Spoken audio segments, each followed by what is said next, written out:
अस्सलामुअलैकुम dear students, hope so you are fine. Students, मैंने आज जो वीडियो बनाई है वो एक्सरसाइज 1.1 क्वेश्चन नंबर 1 के पार्ट जो रिमेनिंग रह गए थे। लास्ट वीडियो में मैंने आपको पार्ट नंबर 1 से 6 तक समझाए थे। ठीक है, आज जितने भी 1.1 के क्वेश्चन नंबर 1 के जो रिमेनिंग पार्ट्स आपके हमारे रह गए थे वो आज के इस वीडियो में मैं आपको सॉल्व करवाऊँगी। इसी के साथ स्टूडेंट्स आप मेरे चैनल को सब्सक्राइब कर दें ताकि मैं आपको ये ग्रेड 9 की कंटेम्प पब्लिशर की जो बुक है वो कंप्लीट जो है अपने चैनल्स के थ्रू आपको सॉल्व करवा सकूँ। स्टूडेंट्स, विदाउट टाइम वेस्ट किए अभी हम चलते हैं अपने लेक्चर पर। आज के इस वीडियो में जी स्टूडेंट देखिए, हमारे पास जो हमारा क्वेश्चन नंबर 1 है वो है पाई।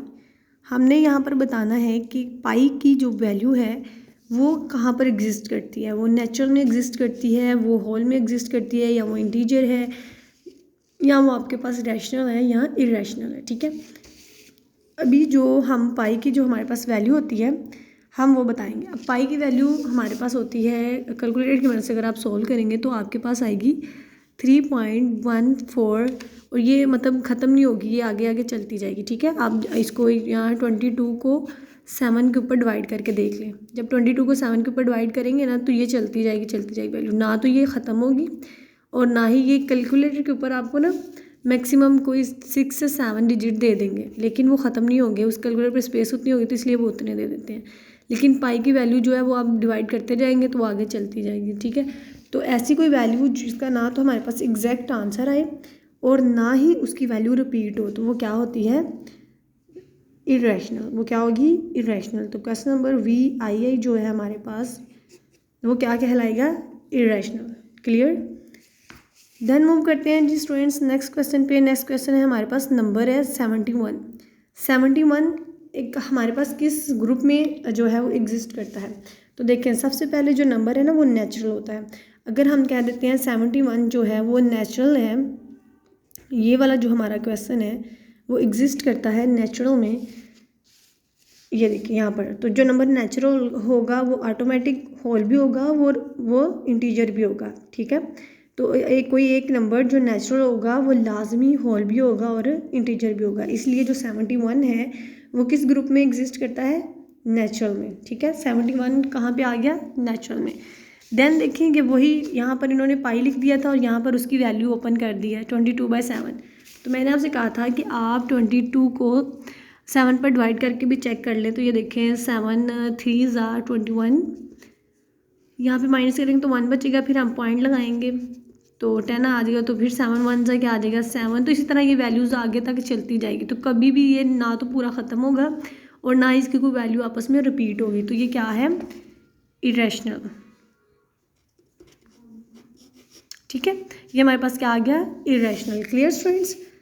देन देखिए यहाँ पर उन्होंने यहाँ पर आगे पॉइंट्स नहीं लगाए। सोन का जो एक मार्क होता है वो सैम्बल्स यहाँ पर नहीं लगाया, जस्ट लिखा हुआ है 0.8652, यानी कि ये एक वैल्यू जिसका हमारे पास कंप्लीट आंसर आ गया है पॉइंट्स के बाद 4 वैल्यू सॉल्व करने से, तो वो हमारे पास क्या होगा, रैशनल।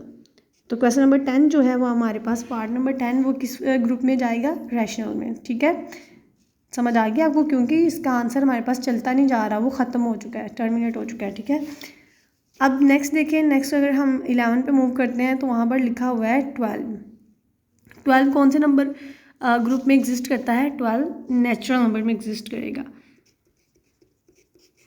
ठीक है, नेचुरल में एग्जिस्ट करेगा तो ऑटोमेटिक वो फिर होल में भी जाएगा और फिर इंटीजर में भी जाएगा। तो हम जस्ट कह सकते हैं कि जो सिंपल नंबर होते हैं हमारे पास वो कौन से ग्रुप में जाते हैं, नेचुरल में।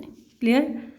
अब देखेंगे लिखा हुआ है 4 पाई। तो पाई की वैल्यू क्या होती है, पाई की वैल्यू हमारे पास होती है 3.1415 समथिंग, इस तरह कैलकुलेट से आप फाइंड आउट करेंगे ना तो ये चलता जाएगा। अगर कैलकुलेट नहीं है आपके पास अभी तो आप इस तरह से डिवाइड करके देख लें, ये आंसर आपके पास रुकेगा नहीं, चलता जाएगा। ठीक है, और इसके ही आंसर्स को आप क्या करें, 4 के साथ मल्टीप्लाई करें। 4 के साथ मल्टीप्लाई क्यों करेंगे, ये देखिए क्वेश्चन में लिखा हुआ है 4। ठीक है, तो 4 को अगर हम मल्टीप्लाई करेंगे यहाँ पर तो ये अंदर मल्टीप्लाई 4 3 12 आ जाएगा, 4 1 4 4 4 16, मतलब इस तरह से ये आगे आगे चलती जाएगी, कभी भी रुकेगा नहीं। तो ये वाला जो क्वेश्चन है हमारे पास 4 पाई वो कौन से ग्रुप में एग्जिस्ट करता है, इरेशनल में। तो क्वेश्चन नंबर 12 हमारे पास आ गया इरेशनल में, ठीक है, ये देख सकते हैं आप, समझ आ गई। देन देखिए हमारे पास है √64। √64 को अगर हम सॉल्व करते हैं, √64, तो 64 किसका स्क्वायर होता है? 64 हमारे पास 8 का स्क्वायर होता है, तो 8 को हम इस तरह से लिख सकते हैं ना, 8 का स्क्वायर डाल देंगे, ये स्क्वायर इस स्क्वायर रूट को क्या कर देगा? कैंसिल। तो पीछे हमारे पास क्या बचेगा? 8। 64 का परफेक्ट स्क्वायर होता है 8, तो सिंपल 8 हमारे पास आ जाएगा ना, उसका स्क्वायर रूट खत्म हो जाएगा। तो ये 8 सिंपल जो हमारे पास वैल्यू आ रही हैं वो हमारी किस ग्रुप में जा रही हैं? सिंपल काउंटिंग वैल्यूज़ वो जा रही हैं नेचुरल ग्रुप में। किस ग्रुप में? नेचुरल में। समझ आ गई कि ये √64 हमारे पास नेचुरल में कैसे आया? क्योंकि इरेशनल में वो नंबर जाते हैं जो हमारे पास सॉल्व नहीं होते, जिनका स्क्वायर रूट का आंसर नहीं आता। लेकिन ये 64 का परफेक्ट स्क्वायर होता है 8। जब इसको सॉल्व करेंगे तो सिंपल हमारे पास काउंटिंग नंबर आ जाता है 8, और विदाउट डेसिमल और विदाउट फ्रैक्शन। तो वो कौन सा नंबर होता है? नेचुरल। क्लियर? अब देखिए हमारे पास क्वेश्चन आ रहा है स्क्वायर रूट 17/9, ठीक है, 17/9। अब स्टूडेंट्स यहाँ पे देख लें, हम इसको सॉल्व करते हैं। क्वेश्चन नंबर 13 को उसको लिखते हैं 179, ठीक है, इसके ऊपर क्या है? Square root. अब ये वाला क्वेश्चन हम सॉल्व करेंगे। तो 9 1 मिक्स फ्रैक्शन है, पहले मिक्स फ्रैक्शन को ख़त्म करेंगे। 9 1 9, और सॉरी 9 नीचे 9 वैसे आएगा, 9 1 9, 9 में 7 ऐड करें तो कितना आ जाएगा? 16। अब देखें यहाँ पर 16 का होल स्क्वायर होता है, कंप्लीट स्क्वायर, परफेक्ट स्क्वायर वो होता है 4। तो हम इस तरह लिख सकते हैं। 9 का होल स्क्वायर होता है 3, तो उसको भी हम इस तरह लिख सकते हैं। ये देखें इन दोनों का ये जो स्क्वायर है, इसको हम अगर यहाँ पे ऐसे होल में लिखते हैं 4/3 का होल स्क्वायर, और ये देखेंगे स्क्वायर इस स्क्वायर रूट से कैंसिल हो जाएगा और लास्ट में हमारे पास बचेगा 4/3।